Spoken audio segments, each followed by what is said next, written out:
Ray optics पर based एक और कॉन्सेप्चुअल क्वेश्चन देखिए। ट्रिग्नोमेट्री रिलेशन भी याद होने चाहिए इसको लगाने के लिए। क्रिटिकल एंगल पर बेस्ड है ये क्वेश्चन। क्या कह रहा है? एक ABCD ब्लॉक है जिसके ट्रांसपेरेंट मटेरियल का रिफ्रैक्टिव इंडेक्स म्यू है। सरफेस AB पर एक रे आ रही है 45 डिग्री का एंगल बनाती हुई।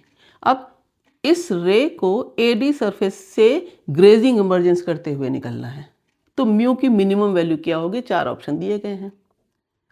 सबसे पहले देखो, AD से ग्रेजिंग इमर्जेंस हो इसका मतलब क्या होगा कि जो रिफ्रैक्टेड रे आ रही है म्यू में, जिस पॉइंट पर आ रही है, AD के जिस पॉइंट पर आएगी वहां से वो उसी सरफेस के अलोंग निकले। यही तो हुआ ना grazing emergence, along the surface. अब ऐसा कब होगा? जिस पॉइंट पर आ रही उस पर आपने नॉर्मल डाला। अब पहले वाले नॉर्मल से ये वाला नॉर्मल 90 डिग्री ही तो बनाएगा। ये एंगल क्या कहलाएगा? Critical angle. याद कर लो, डेंसर मीडियम में वो angle of incidence critical angle होता है जिसके लिए रेयर मीडियम में एंगल ऑफ रिफ्रैक्शन 90 डिग्री होती है। नॉर्मल से ये रिफ्लेक्टेड रे है 90 डिग्री है। यहाँ पर एक राइट एंगल ट्रायंगल बन गया तो R + C 90 होगा ना। ट्रायंगल के तीनों एंगल का सम 180 ही तो होता है। राइट एंगल ट्रायंगल है यहाँ पर, तो एक 90 है तो R + C भी 90 हुआ। इससे क्या हो गया? C = 90 - R, तो साइन C = साइन 90 - R। क्या होता है साइन 90 - R? cos R।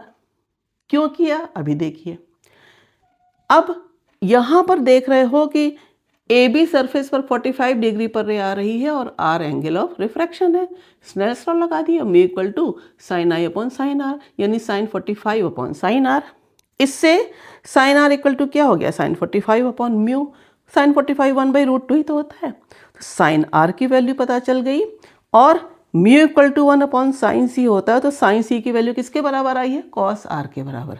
यानी म्यू = 1/cos R पता चल गया। तो sin R cos R दोनों ही म्यू के टर्म्स में पता चल गया और म्यू ही की तो मिनिमम वैल्यू पूछी गई है।